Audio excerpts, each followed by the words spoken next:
Olá, turma! Então, ainda dentro do espectro fotometria, fazendo parte ainda daqueles nossos slides, nós temos o tópico de análise de misturas de cromóforos.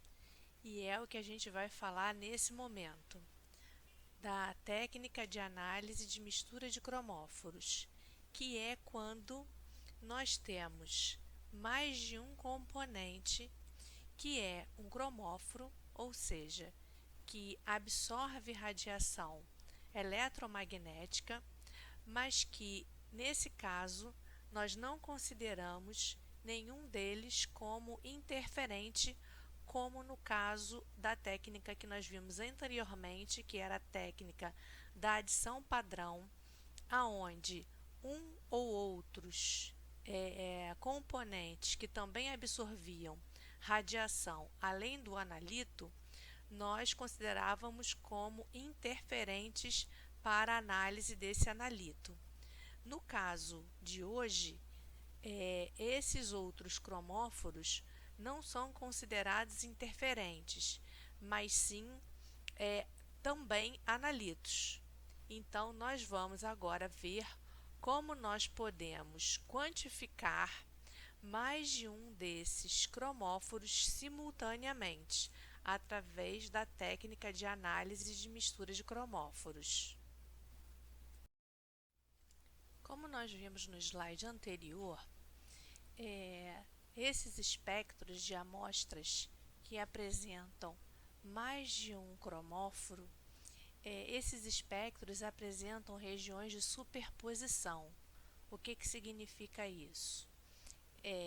Os espectros de absorção ou curva de varredura, que são sinônimos, né? Essas denominações, eles se sobrepõem, já que esses cromóforos que estão presentes na amostra, eles absorvem em alguma medida no comprimento de onda máximo tanto de um quanto de outro cromóforo, ou seja, no lambda máximo de um cromóforo X qualquer, um outro cromóforo Y, ele absorve um pouquinho, mas ele vai absorver também no lambda máximo deste outro cromóforo e vice-versa.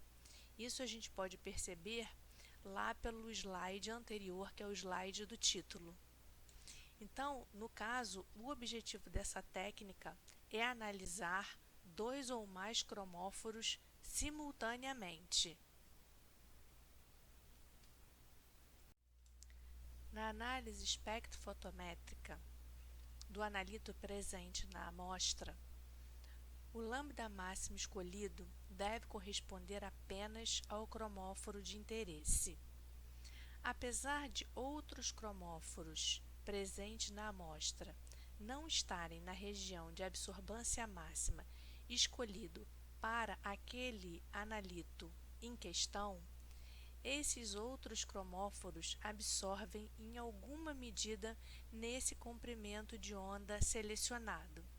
Assim, para dois cromóforos X e Y quaisquer, por exemplo, no lambda máximo de X, sempre haverá uma contribuição do cromóforo Y, e no lambda máximo do Y, sempre haverá uma contribuição do cromóforo X.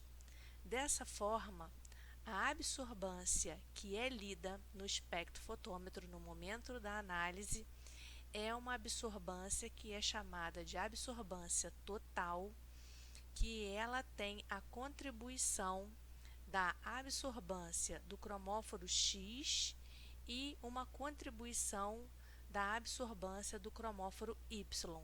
Ou seja, como a gente vê aí no slide, essa absorbância lida no espectrofotômetro é uma absorbância total, que é AX mais AY.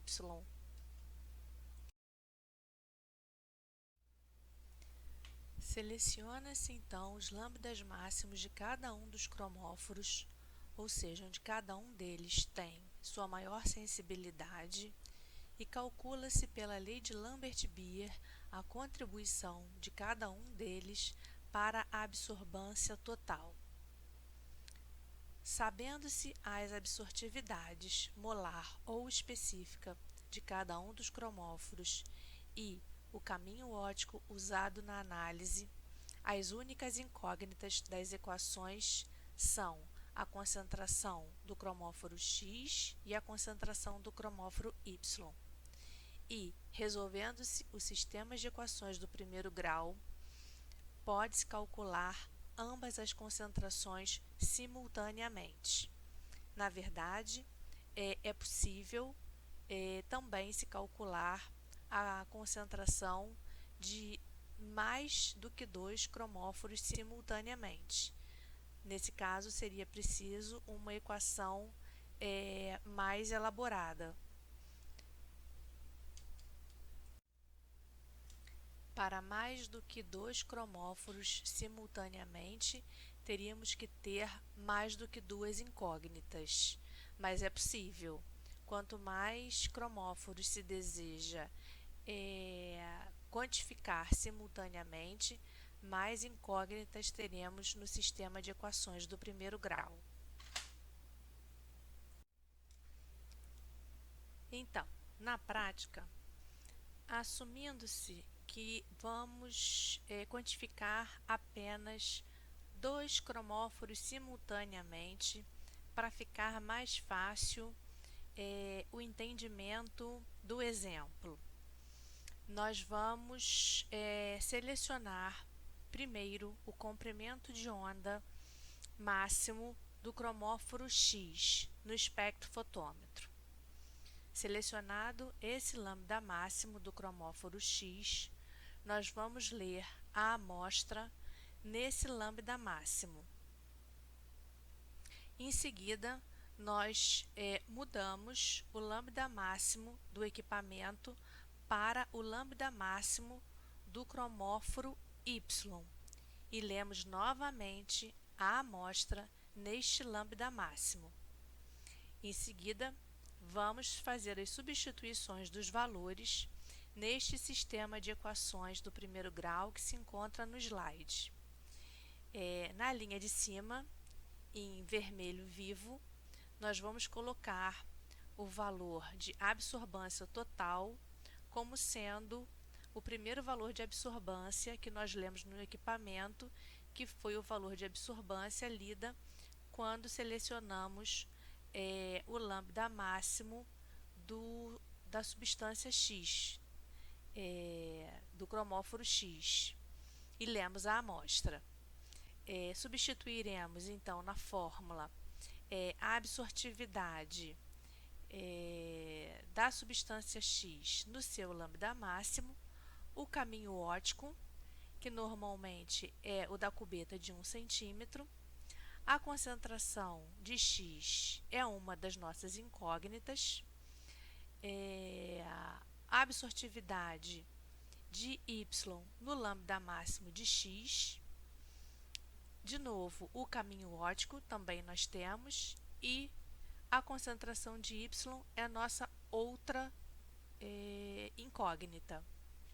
Na linha de baixo, em vinho, a absorvância total no lambda máximo de Y, nós também temos esse valor, porque nós lemos, num segundo momento, é igual à absortividade da substância X no lambda máximo do Y, esse valor nós temos. O caminho óptico, como eu já disse, normalmente é 1 centímetro, a cubeta é a mais comum, a de 1 centímetro.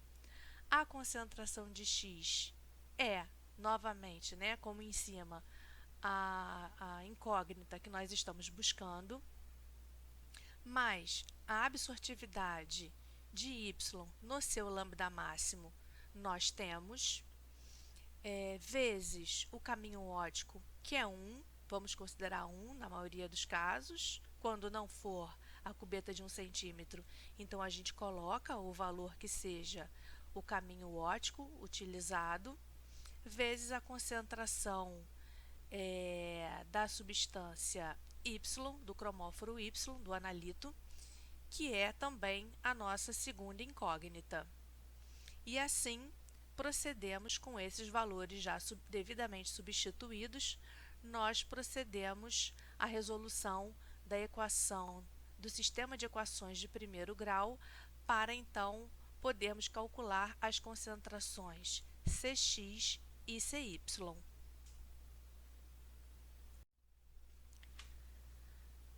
Na verdade, nós estávamos representando no slide anterior,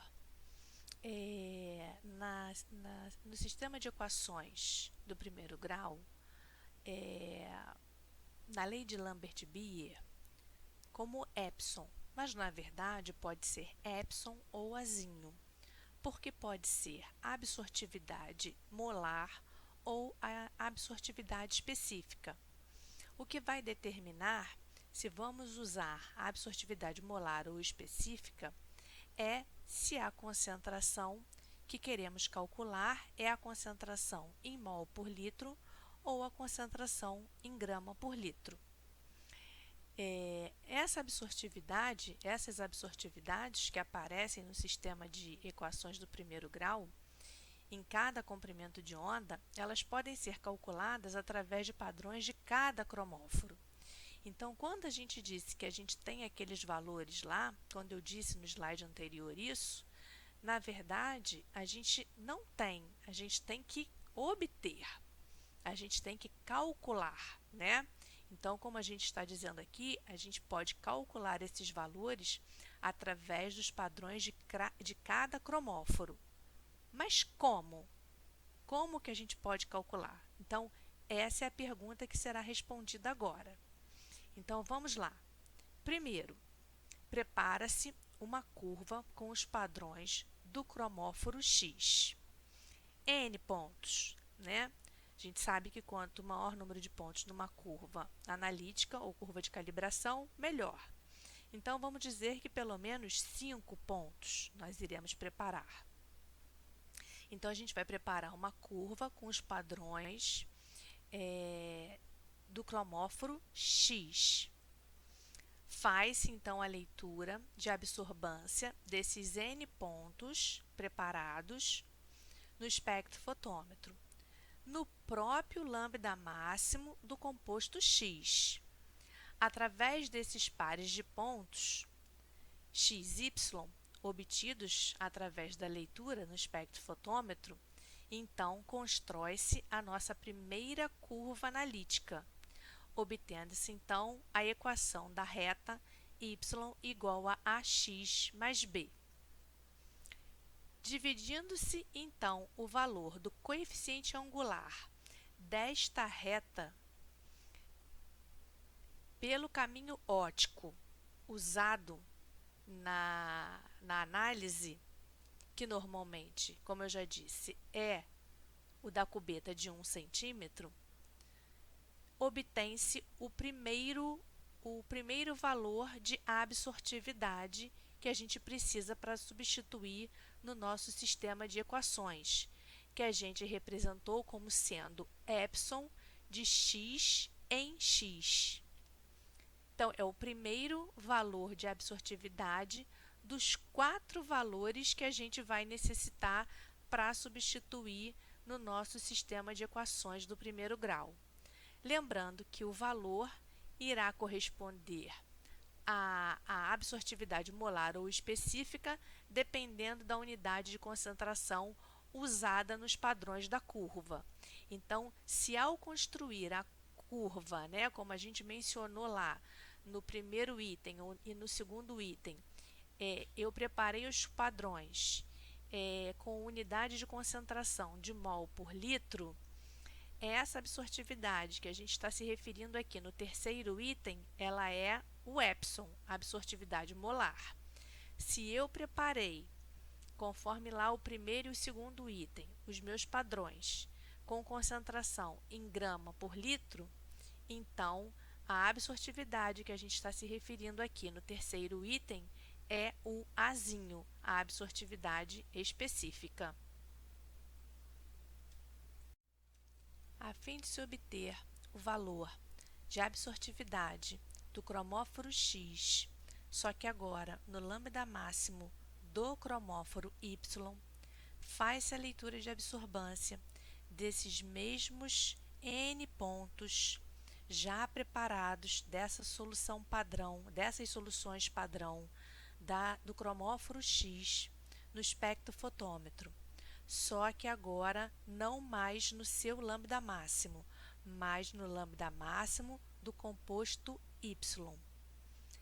Através desses pares de pontos x e y, constrói-se a segunda curva analítica, obtendo-se uma nova equação da reta y igual a ax mais b.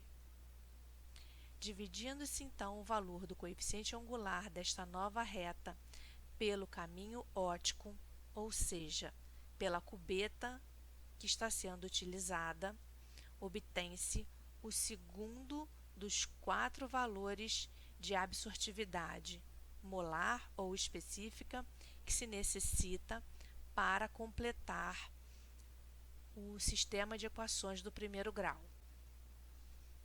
Agora, para se obter o valor de absortividade de y no seu próprio lambda máximo, ou seja, absortividade de y em y, prepara-se agora uma curva com os padrões do cromóforo Y, também N pontos. Ou seja, agora nós vamos preparar outros padrões. Até aqui nós tínhamos preparado os padrões, soluções padrão, balõezinhos, balões volumétricos com solução padrão do cromóforo X. Agora nós vamos preparar outros balões, outra curva.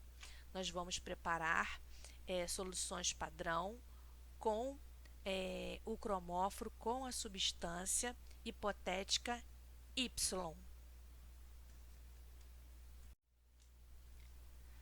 Faz-se a leitura de absorbância desses N pontos no espectrofotômetro no próprio lambda máximo do composto Y. Através desses pares de pontos x e y obtidos através dessa leitura, constrói-se a terceira curva analítica, obtendo-se a equação da reta y igual a ax mais b.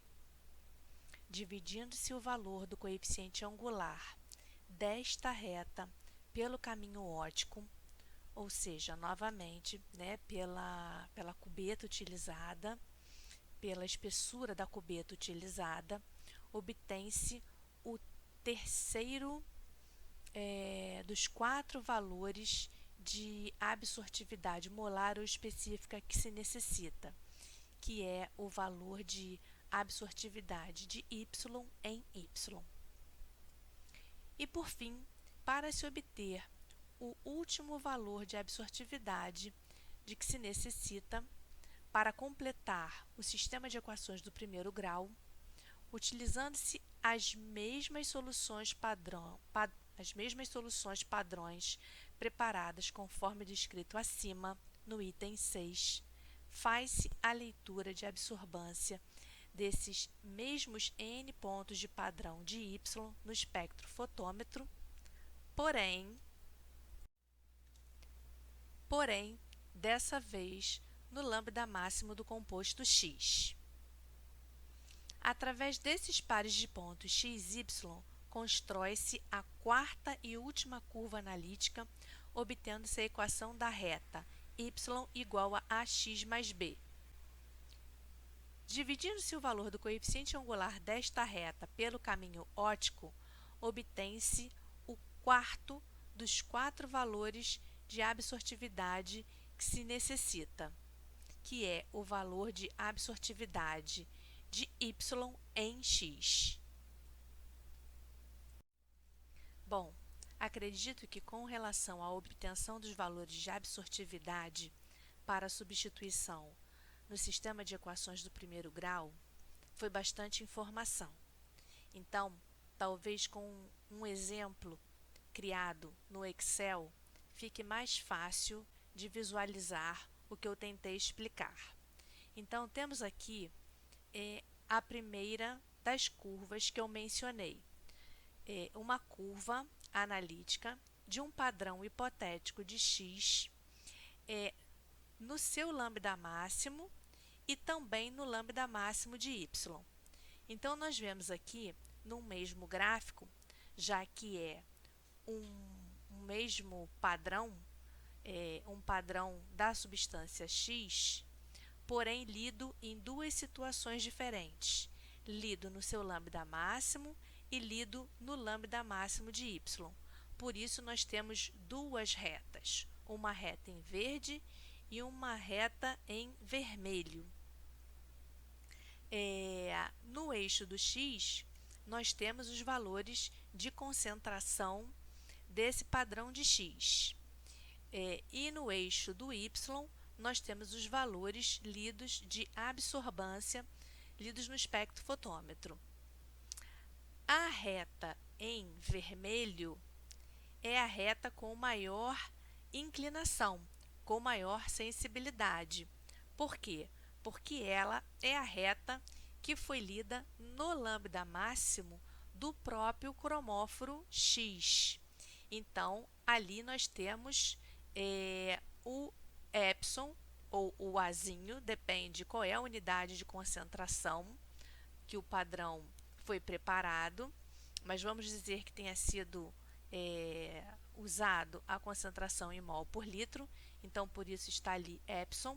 Então, é o epsilon de x em x, porque é o padrão de x no seu próprio lambda máximo. E como é que esse valor é obtido?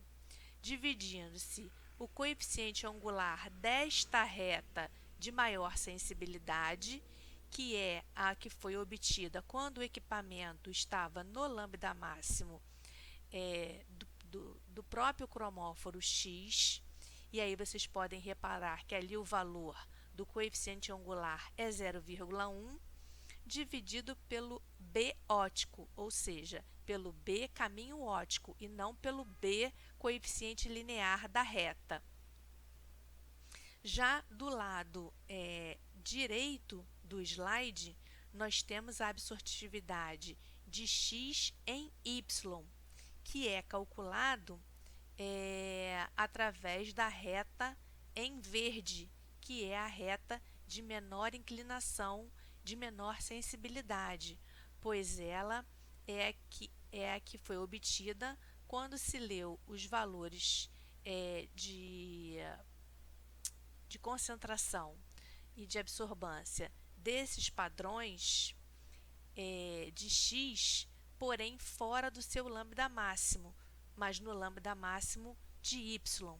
Então, nós temos que o coeficiente angular para esta reta é 0,0502, que dividido pelo caminho ótico, vai nos dar o valor de absortividade.